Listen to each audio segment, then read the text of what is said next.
Point of view से आपको बताती हैं कि आपने क्लाइंट को एक्सेप्ट करने से पहले क्या सोचना है, क्या नहीं सोचना। 210 अब आपसे बात करेगा on preconditions, engagement letter और क्या मुझे वो चेंज करना चाहिए या नहीं करना चाहिए। कहानी शुरू करेगा व्हाट आर प्री कंडीशंस, यानी कि अगर आपने किसी क्लाइंट का ऑडिट करना है और क्लाइंट आपके पास चल के आया तो आप उससे 2 सवाल करेंगे। क्या तुम्हारा फाइनेंशियल रिपोर्टिंग फ्रेमवर्क कौन सा है, एक्सेप्टेबल भी है या नहीं है, और तुम क्या प्रेमाइस को समझते हो या नहीं समझते। प्रेमाइस क्या है, बेसिकली मैनेजमेंट की duties, preparation of financial statements, controls लगाना किसकी जिम्मेदारी है, मैनेजमेंट की, और एक ऑडिटर को तमाम जगहों की एक्सेस प्रोवाइड करना, तमाम डॉक्यूमेंट, नोट्स, वाउचर्स जो वो डिमांड करता है प्रोवाइड करना, जिम्मेदारी किसकी है, मैनेजमेंट की। तो अगर तो क्लाइंट इन कंडीशंस के ऊपर मुतमिन होता है तो कहानी आगे की तरफ जाएगी, और अगर नहीं हो रहा तो पहले एक दफ़ा उसको बिठा के समझाओ कि भाई इसका मकसद क्या है, ये रिस्पॉन्सिबिलिटीज़ को क्लियर करा ताकि बाद में कन्फ्यूजन ना आए। समझाएं, आई हुई लक्ष्मी को कोई नहीं छोड़ता। Auditor shall discuss the matter with the management, और उसको एक्सप्लेन करेगा कि भाई इसका पर्पस क्या है और हम क्यों इसको तुमसे शुरू में ही क्लियर कर रहे हैं ताकि रिस्पेक्टिव रिस्पॉन्सिबिलिटीज का आइडिया हो सके। और अगर वो स्टिल मानने को तैयार नहीं है तो हमें वो ऑडिट को एक्सेप्ट नहीं करना चाहिए। एक्सेप्शन है अनलेस रिक्वायर्ड बाय लॉ। अगर लॉ ने कह दिया हुआ है कि भाई तुमने ही करना है तो फिर तुमने ही करना, चाहे प्री कंडीशन है या नहीं है। उस केस में रिपोर्ट खराब होती है, होने दो, क्लाइंट की रिपोर्ट खराब होती है, होने दो। एसएससीपी ने अगर कह दिया कि भाई तुमने करना है तो तुम ही करोगे, चाहे कंडीशन मौजूद है या नहीं। फिर आती है बारी एंगेजमेंट लेटर की। 5 प्रिंसिपल एलिमेंट्स हैं। स्कोप, ऑब्जेक्टिव, तुम्हारी जिम्मेदारी, मेरी जिम्मेदारी, फाइनेंशियल रिपोर्टिंग फ्रेमवर्क कौन सा है, और जाते जाते मैं तुम्हें किस तरह की रिपोर्ट दे के जाऊंगा जिसमें किस तरह के कंटेंट्स होंगे। ये हैं 5 principal elements of engagement letter. अगर आपको लगता है कि मुझे इसमें कुछ एडिशनल बातें ऐड करनी चाहिए तो आप इनमें से कोई भी बात ऐड कर सकते हैं, और चाहे तो इनके अलावा भी कोई और बात ऐड कर दें। अगर आपको लगता है कि उनको मेरा स्कोप अभी तक समझ नहीं आया तो स्कोप के ऊपर डिटेल से कोई ना कोई बात बता दें। फ़ी वाली बात क्लियर नहीं हो रही है तो फ़ी वाली बात अलग से कर दें कि हम कोई कंटिजेंट फ़ी वगैरह कबूल नहीं करेंगे। आपको अगर लगता है कि आपने उनको नहीं समझाई इनहेरेंट लिमिटेशंस और अभी भी उनको लगता है कि आप सारा काम करेंगे, तो वो जो गैप आ रहा है उस गैप को आप यहाँ पे क्लियर भी कर सकते हैं। अगर उनको लग रहा है कि वो सारा काम ओरल करेंगे तो उनको बताएंगे भाई आपने हमें क्या देनी है, रिटन रिप्रेजेंटेशन। अगर आपको लगता है कि ड्यूरिंग ऑडिट आपको इंटरनल ऑडिटर और एक्सपर्ट की हेल्प लेनी पड़ेगी तो यहीं पे वो बात उनके साथ क्लियर कर लें। तो ये एडिशनल पॉइंट्स हैं जो कि situation bye situation, client by client very करेंगे, ऑडिट बाय ऑडिट वेरी करेंगे। आसानी के लिए इसमें से कोई से 4-5 बातें आप उठा के क्रैम कर लें। एक दफ़ा के हमने पूछा कि बताएं एडिशनल एलिमेंट्स कौन से आप ऐड कर सकते हैं, तो आप कोई से भी 4-5 बातें बता दें, मगर ये 5 बातें these are for sure. Recurring किसे कहते हैं, बार बार री अकरिंग। तो क्या मुझे रेकरिंग ऑडिट के ऊपर हर दफा नया लेटर भेजने की जरूरत है, देखना पड़ेगा, इट डिपेंड्स।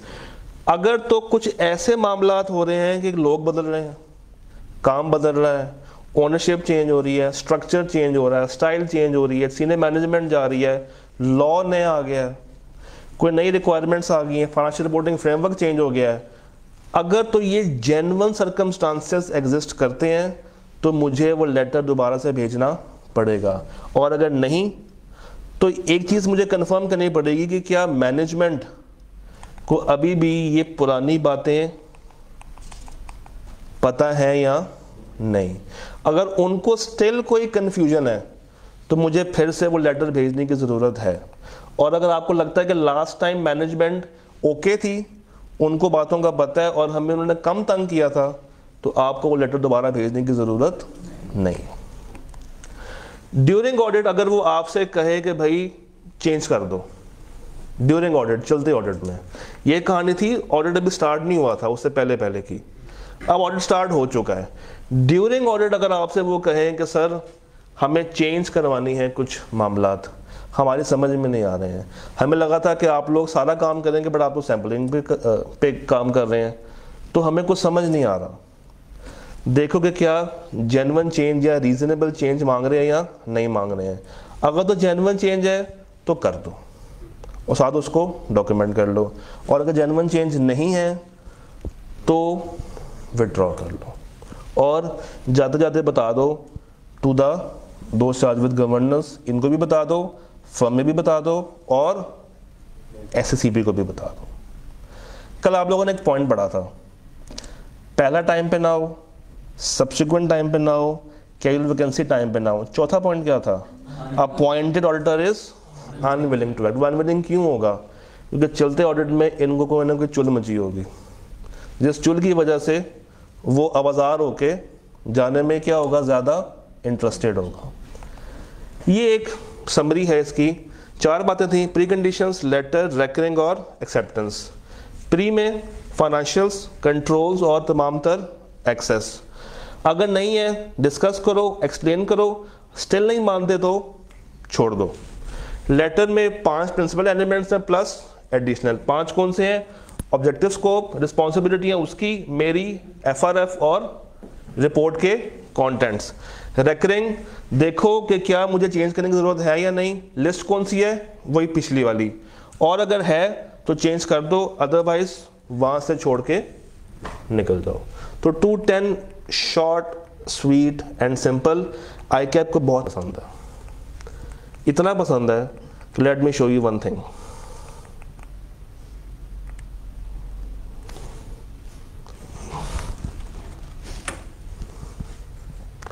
प्री कंडीशंस सवाल काउंट करें कितने? 1 2 3 4 5 6 7, लेटर से 3, रेकरिंग और बाकियों से 1 2 3 4 5 6 7 8।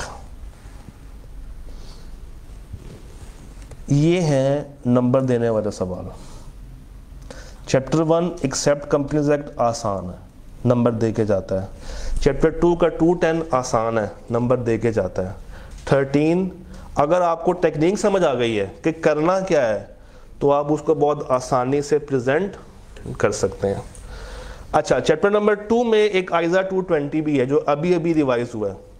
चूँकि वो अभी अभी आया है तो उसका अभी तक कोई सवाल हमारे पास कैटेगराइज नहीं हो रहा। हाँ, जो एथिकल कंसिडरेशंस हैं उसके ये 3 सवाल हैं, एक ऑटम 22 का और एक ऑटम 14 का। ये 22 का सवाल अभी हमने किया है, वो डिटेल वाला सवाल, तो मैंने यहाँ पे उसको क्लासीफाई कर दिया। हमारे पास अब बचता है आइजा 220 रिवाइज्ड। है हिम्मत? ये इसकी वीडियो दे दूँ, 20 मिनट की है वीडियो, करवा दूँ। 2 सवाल आ गए, करवाने वालों में कौन है? ये रिवाइज हुआ है, डिटेल में होने वाला। तो ये अभी मतलब 6:15 तक आपको मिल जाएगी। और चूँकि अभी हम लोग ये नहीं कर रहे हैं तो हम लोग 6:20 पे जा सकते हैं, वो कर लें 10 मिनट में। एक्सपर्ट कर लेते हैं।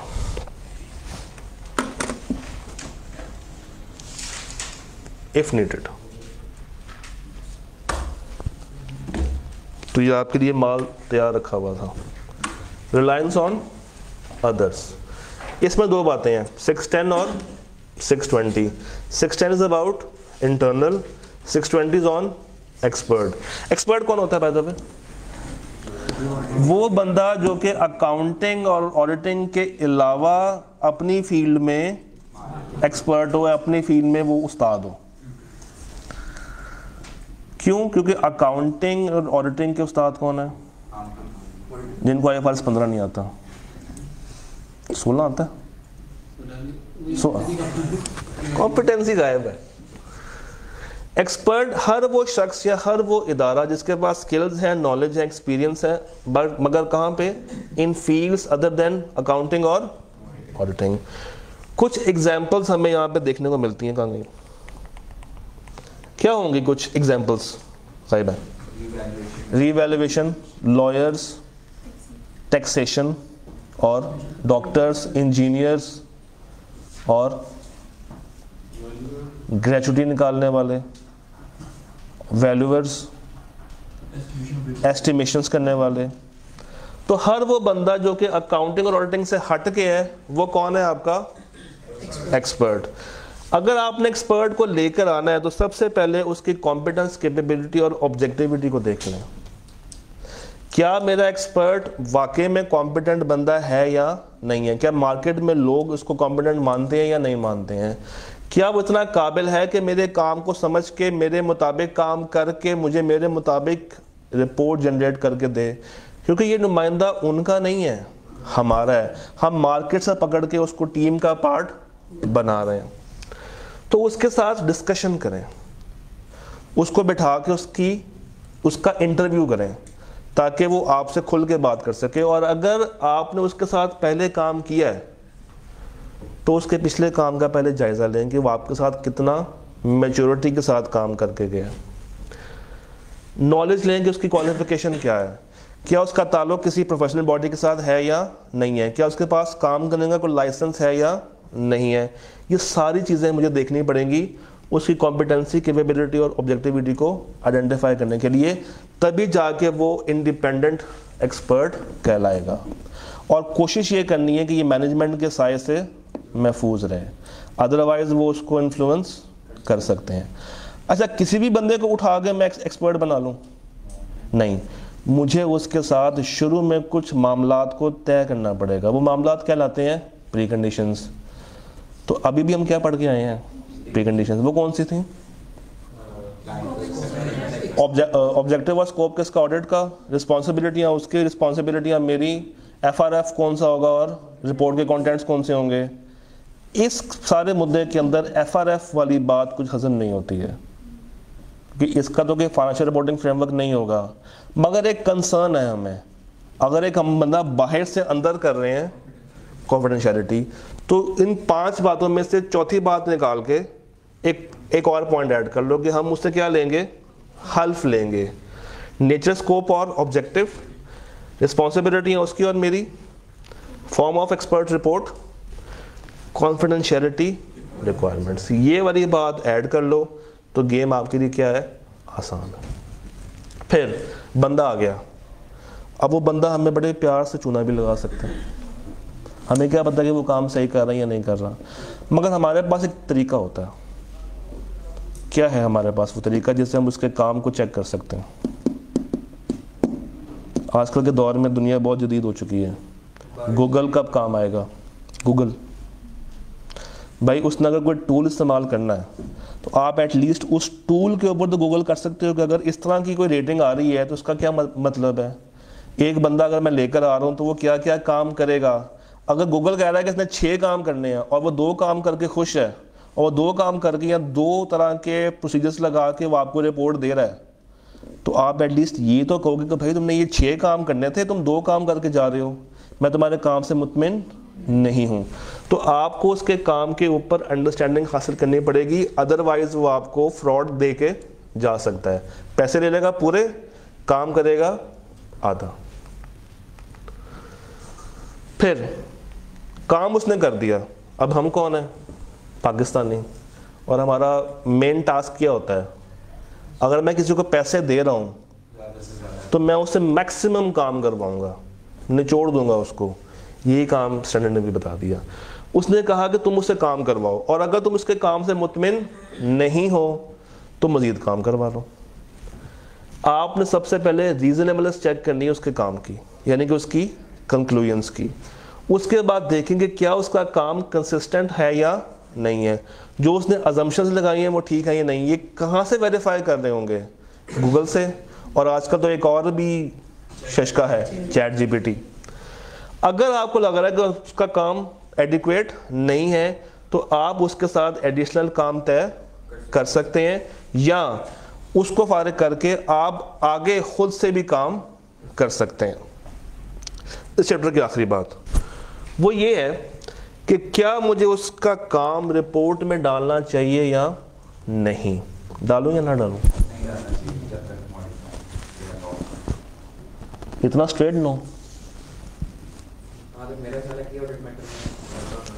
Alter should not refer in his report the use of unless required by law.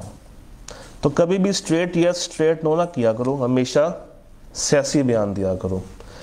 अगर तो लॉ कह दे कि डालो तो डालना पड़ेगा, और अगर लॉ ने मना किया भाई लॉ ने कुछ नहीं कहा तो आपको डालने की ज़रूरत, उसके काम को मेंशन करने की ज़रूरत नहीं है।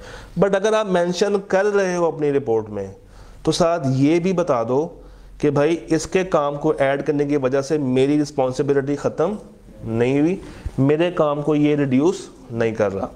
और अगर आपने इसका काम ऐड किया है जिसमें आप ये बता रहे हो कि इसके काम की वजह से मैं मॉडिफाइड ओपिनियन दे रहा हूँ, तो फिर आपको इसके काम को क्लियर रेफरेंस के साथ दिखाना पड़ेगा और बताना पड़ेगा कहाँ पे, बेसिस फॉर ओपिनियन के अंदर। और अगर ये ऐसा काम करके दे जिससे आपको लगे कि हाँ वाकई में मैनेजमेंट ने कुछ अच्छा काम किया था जिसको ये वेरीफाई कर रहा है, तो कहाँ पे डालूंगा, कैम के अंदर।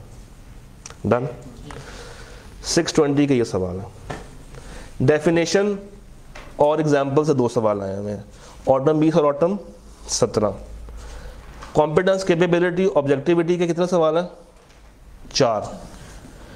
अंडरस्टैंडिंग का 1 सवाल है, प्लस टर्म्स स्प्रिंग 16, और उसके काम की एडिक्वेसी और उसका रिपोर्ट में रेफरेंस 1, 2, 3 सवाल है। तो यहाँ से भी जब भी सवाल आया है रट्टा ही आया, जब भी सवाल आया है क्रैमिंग बेस्ड रट्टा आया है। और ये वो स्टैंडर्ड है, वन ऑफ दो स्टैंडर्ड्स है जो कि बहुत ही क्यूट से हैं। मतलब 620 शुरू होता है और साथ ही ख़त्म हो जाता है। Same with 210 and even same with 220 है, वो भी आसान, मगर चूँकि नए हैं तो थोड़ा सा उसमें हाजमा लगाना पड़ेगा आपको। डन। तो हमारी ग्रेड ए पूरी हो चुकी है और ग्रेड सी में से 620 हम लोगों ने खड़का दिया। कल 610 से कहानी को लेके चलेंगे। 610 है, सैम्पलिंग है, रिलेटेड पार्टी है। पूरे 6 बजे मैं आपको फिर से भेज रहा हूँ। अल्लाह हाफिज़।